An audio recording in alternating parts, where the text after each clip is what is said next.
Quando manifestei a meu amigo Louston o desejo de visitar essa casa de saúde particular, dedicada especialmente a loucos, ele não disfarçou um gesto de mau humor. Que ideia! Então você me convida para uma excursão de caça pelos Pirineus e agora quer visitar um hospício? Nunca entrei nem nunca hei de entrar em uma casa desse gênero. Tenho horror aos loucos. Por mais mansos que sejam, assustam-me. Pois eu sempre tive grande desejo de observá-los de perto. Se não opusessem sempre tão grandes dificuldades à entrada de leigos. Essa não seja a dúvida, disse Louston. Se você se empenha mesmo nisso. Eu tenho boas relações com o Sr. Mylarder. Quem é esse Sr. Mylarder? É o diretor da casa de saúde. Se quer, eu o apresento, mas desde já o previno, não passo da porta da rua. Vou até lá somente para lhe fazer a vontade. E assim se fez. Vista da pequena cidade em que nos havíamos instalado, a casa de saúde parecia muito próxima, mas para chegar a ela tivemos que caminhar mais de 1 hora, por estradas em ladeira e nem sempre bem conservadas. Quando, afinal, saltamos de nossos cavalos diante do portão, tive uma impressão desagradável ao ver o edifício. Era um antigo castelo, com a fachada muito estragada pelo tempo, de aspecto fantástico. Atravessamos um jardim, que parecia abandonado, e aproximando-nos da porta de entrada, vimos que ela estava entreaberta e o rosto de um homem surgindo junto no umbral fitava-nos com ar desconfiado. Porém Louston saudou-o pelo nome e o Sr. Mylarder, pois era ele, veio a nosso encontro com um sorriso amável. Era um homem de alta estatura, com maneiras de fidalgo e muito cortês, a despeito da expressão grave e autoritária, que parecia ser-lhe habitual. Meu amigo apresentou-me, expôs-lhe meu desejo de visitar o estabelecimento e desde que o Sr. Mylarder lhe assegurou que tudo me facilitaria de bom grado, alegou um compromisso urgente e retirou-se. Então o diretor fez-me entrar para um vestíbulo exíguo, mas muito limpo e onde, entre outros objetos denunciando gosto apurado, vi livros, quadros e instrumentos de música. Quando entramos, uma moça de rara formosura estava sentada ao piano e tocava um trecho de Bellini. Ao ver-me, deteve-se e saudou-me com graça perfeita. Estava vestida de luto e seu rosto pálido parecia marcado por um profundo desgosto. Tinham-me dito em Paris que essa casa de saúde fora uma das primeiras a adotar o tratamento pela doçura. Toda a violência física fora banida e era mesmo raro que se mantivessem os loucos presos em cubículos. Recordando essas informações, examinei atentamente a linda moça. Seria ela uma das internadas? Havia em seus olhos um fulgor tão singular. Falei-lhe, tendo cuidado de dizer apenas as banalidades menos capazes de exaltar ou contrariar uma demente. Ela respondia-me com palavras perfeitamente sensatas e mesmo com inteligência notável, mas eu já havia lido bastante sobre loucos para saber que não nos devemos fiar nessas aparências. Quando um criado trouxe refrescos e a moça, com uma breve saudação, retirou-se do vestíbulo, dirigia ao Sr. Mylarder um olhar tão francamente interrogador que ele protestou: "Não, não. Essa moça é minha sobrinha. Peço-lhe que me desculpe. Como sei que os loucos, aqui, andam livremente, andavam", corrigiu tristemente o Sr. Mylarder. "Como?" exclamei, sinceramente contristado. Será possível que tenha renunciado a seu método, que tanto ouvi elogiar? Sim, infelizmente, fui forçado a isso, há já algumas semanas. A prática é, afinal de contas, o melhor dos mestres e obrigou-me a voltar à velha rotina. Que pena! Eu o lamento ainda mais do que o senhor. Teria tanto prazer em mostrar-lhe como aplicava meu método, que, a princípio, parecia produzir os melhores resultados. Como deve saber, o que caracteriza, em geral, os loucos é uma ideia fixa, uma mania. Pois bem, em vez de contrariar essas manias, eu fingia aceitá-las por mais absurdas que fossem. Por exemplo, um de nossos doentes tinha a ideia fixa de que era um galo. Que fazia eu? Servia-lhe os alimentos numa lata, colocada no chão no galinheiro e chamava-o assim: "Pi, pi, pi, pi. Venha cá. Aqui está seu milho." E isso era bastante para acalmá-los e curá-los, não. Mas juntávamos a essa aquiescência distrações variadas, música, dança, ginástica, jogos. Às vezes encarregava um louco de vigiar outro, fingindo ter inteira confiança em sua habilidade. Isso dava resultados maravilhosos. E não os prendia? Muito raramente. Apenas nos casos de acesso de fúria. Então era preciso isolá-lo para que os outros não fossem contagiados. De resto, em regra, não aceitamos aqui loucos furiosos. Mas, como lhe disse, acabei por ter tão dolorosas provas de que esse sistema era perigoso, pois estou surpreendido, atalhei com sincera tristeza. Tinham-me dito exatamente o contrário. Ah! Meu amigo, suspirou o Sr. Maillard. O senhor é ainda muito moço. Ainda acredita em tudo quanto lhe dizem. Mas vamos jantar. Depois eu farei visitar todo o estabelecimento e explicar-lhe-ei o novo sistema. Ah! Então adotou um sistema novo? E de resultados prodigiosos, o mais eficaz dos sistemas até hoje imaginados. Asterisco, asterisco, asterisco. Pouco depois, entrávamos na sala de jantar onde tive a surpresa de encontrar 25 ou 30 pessoas já sentadas à mesa. Meu espanto ainda foi maior quando notei que todas essas pessoas estavam vestidas com grande luxo, mas com roupas antigas. Principalmente as senhoras, que constituíam a maioria da assembleia, exibiam vestidos de há 20, 30 e até de há 100 anos. A própria moça, que o Sr. Maillard me apresentará no vestuário, dizendo-me ser sua sobrinha, apresentava-se agora com um vestido de cestinhas e anquinhas, grande demais para ela, e que a tornava lamentavelmente ridícula. E cada qual ostentava os adornos mais variados numa tal confusão de épocas e modas que comecei a desconfiar de que o Sr. Maillard me enganara, para melhor apreciar minhas impressões, e que aqueles eram os asilados, os loucos, que, de acordo com o método de doçura, tinham a liberdade de se vestir como bem entendessem. A mesa era soberba, com prataria maciça e iguarias perfeitas, mas excessivas.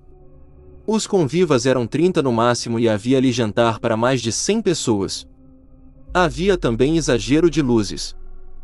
Em suma, tudo aquilo era tão estranho que eu não sabia o que pensar, mas sentado ao lado do diretor do estabelecimento tratei de saborear o que me serviam.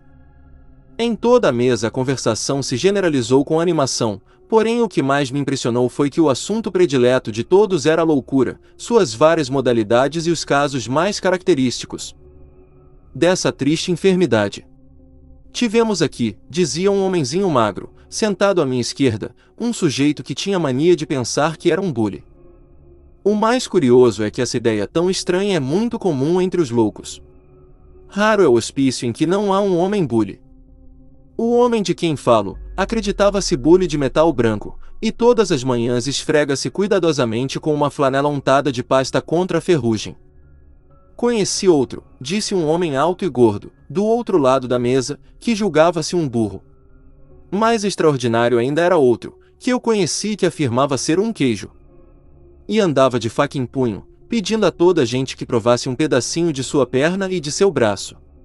Isso é uma fantasia inocente, gritou o homem gordo. O que se imaginava um burro era mais perigoso porque dava coices para todos os lados, assim, ó. Senhor de Có! Contenha-se! Exclamou uma senhora idosa, alcançada pela mímica exuberante do homem gordo. Está sujando e rasgando meu vestido. Mil perdões, Milly, disse o senhor de Có, curvando-se e beijando a própria mão, com uma reverência das usadas no outro século. Não tendo mais dúvidas, voltei-me para o Sr. Maillard e ia gracejar sobre o modo como tentará enganar-me. Porém, justamente nesse instante, ele tomou um ar misterioso para me dizer em voz baixa: quando acabarmos de jantar eu o levarei câmara forte onde estão os meus doentes. Não quis mostrar-lhe-os antes da refeição com receio de que a emoção lhe cortasse o apetite. Como? Exclamei atônito. Então os loucos estão lá embaixo, em lugar seguro, onde podem ser submetidos ao regime de que lhe falei. Não pude continuar. Pouco além, um homem muito vermelho, para contar que conhecera um louco, que se julgava uma garrafa de champanhe, meteu um dedo na boca e retirou subitamente com tal habilidade que imitou perfeitamente o espocar de uma rolha de vinho espumante. Em seguida, franzindo os lábios, começou a imitar o silvo do champanhe, que transborda da garrafa. Senhor Boulard! disse severamente o diretor. Ficar-lhe-ia muito obrigado se se mantivesse com mais comedimento. O senhor Boulard calou-se imediatamente e ficou ainda mais vermelho, visivelmente mortificado pelo vexame de ser assim chamado à ordem. Mas, depois de refletir um instante, resolveu protestar e, erguendo uma dose com ar de grande dignidade, começou: Senhor diretor. Senhor diretor. Tenha paciência, mas eu não admito. Não pude ouvir o resto da frase. Sua voz foi subitamente abafada por uma série de gritos agudos, verdadeiros uivos, que vinham não sei de onde. Confesso que senti os nervos profundamente abalados por essas vociferações. Porém, ainda maior foi a impressão sobre os convivas do Dr. Maillard. Nunca tive ante meus olhos uma coleção de fisionomias tão transtornadas pelo terror. Todos ficaram lívidos como mortos, encolheram-se em suas cadeiras e ficaram trêmulos e gaguejantes de pavor como se esperassem o recomeçar dos tétricos clamores. De fato, eles não tardaram a recomeçar, mais fortes e mais próximos, depois, uma terceira e uma quarta vez, que foi a mais atenuada. Quando tudo passou, afinal, os convivas recobraram o domínio de si mesmos e recomeçaram a tagarelar animadamente, sempre contando anedotas sobre loucos. Arrisquei-me então a perguntar ao senhor Maillard da causa do estranho alarido. Coisa à toa, disse o diretor serenamente. São os loucos, que, às vezes, dão para gritar, todos juntos. Como geralmente isso acontece quando eles tentam fugir, isso assusta um pouco as pessoas que aqui estão, e são muitos. Indaguei. Não. Agora tenho aqui somente uns 10. Mulheres em sua maioria, aposto. Não, senhor, todos homens e latagões robustos, perigosos. É curioso. Sempre ouvi dizer que as mulheres eram mais numerosas do que os homens nos hospícios. Geralmente, assim é, mas minha casa de saúde constitui uma exceção talvez única. Antigamente eu tinha aqui, ora, vejamos, quantos? Uns 27 loucos, entre os quais as mulheres eram 18. Depois a situação mudou. Ah! Mudou por completo. Por completo, por completo! Gritaram todos os convivas com entusiasmo. Calem-se! Gritou o Sr. Maillard, vermelho de cólera. Toda a assistência aquietou-se durante 1 minuto, pelo menos, guardou o mais absoluto silêncio. Então não me contive mais. Baixando a voz, cheguei-me para o Sr. Maillard e perguntei: e o senhor está certo de que entre as pessoas presentes não há também algumas que? Repetiu o diretor, com ar de imenso espanto. Que quer o senhor dizer? Quero dizer que, não me engano, alguns desses senhores e senhoras estão talvez um pouco doentes. Ora qual? Exclamou o diretor, com um sorriso indulgente. Que ideia! Conheço-os todos há muito tempo. Tem talvez algumas excentricidades, mas afirmo-lhe que são todos perfeitos de espírito. São meus amigos e meus auxiliares. Todos? As senhoras também? Pois claro. As mulheres são as melhores enfermeiras para loucos. Sabem como ninguém aplicar o meu novo sistema. Ah! Sim. É verdade. O senhor prometeu-me explicar-me esse sistema, que é, ao que parece, de uma grande severidade. Nem tanto assim. Apenas exige reclusão absoluta. Mas o tratamento, propriamente a terapêutica, deve até ser agradável aos doentes, deveras? Sim. Devo dizer-lhe que não fui eu quem inventou o método, apenas o aperfeiçoei e completei. Porque descobri o seguinte: exatamente quando os loucos se mostram mais calmos e mais lúcidos é quando são mais perigosos, é preciso metê-los imediatamente em camisolas de força. Olhe, aqui mesmo e não há muito tempo produziu-se um estranho acontecimento. O sistema da doçura, como o senhor diz, produziu um caso estranho e sintomático. Os loucos andavam livremente pela casa e portavam-se com tranquilidade exemplar, tão notável que qualquer pessoa de bom senso teria logo compreendido que um plano diabólico se tramava entre eles. De repente, os guardas enfermeiros foram atacados de improviso, amarrados dos pés à cabeça, metidos na câmara forte e vigiados pelos loucos com a severidade que não lhes tinha sido aplicada. Santo Deus! Exclamei assombrado. Um caso assim é absolutamente sem precedentes. Mas ocorreu aqui, disse o diretor com o mesmo ar grave. Tudo por culpa de um imbecil, um louco, que imaginou haver inventado um método de direção melhor do que todos até hoje conhecidos. Para experimentar esse método, arregimentou os outros loucos. E conseguiu dominar os guardas? Por completo. Houve então uma troca geral dos papéis. Os guardas passaram a ficar sob a guarda dos loucos. Mas isso certamente não durou muito tempo. Os camponeses da vizinhança, os fornecedores de certo, não tardaram a denunciar essa situação. Qual? O chefe do movimento era mais esperto do que o senhor imagina.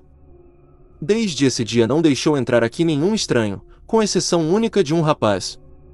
É verdade, não sei mesmo por que deixou ele esse rapaz entrar aqui, então isso durou muito tempo?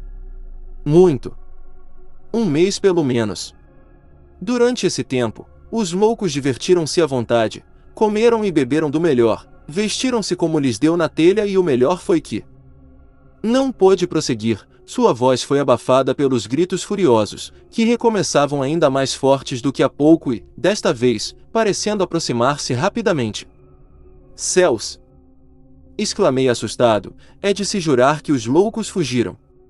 Também me parece, disse o diretor, muito pálido. De fato, as vociferações ouviam-se agora do lado de fora e as portas e janelas foram sacudidas como se várias pessoas singularmente fortes pretendessem penetrar na sala. Seguiu-se uma indescritível confusão. Com grande surpresa para mim, o Sr. Maillard abandonou sua cadeira e meteu-se debaixo do aparador. Os demais convivas corriam assustados ou mantinham-se petrificados pelo terror. E como ninguém pensava em resistir, as portas não tardaram a ceder aos impulsos colossais a que estavam sendo submetidas.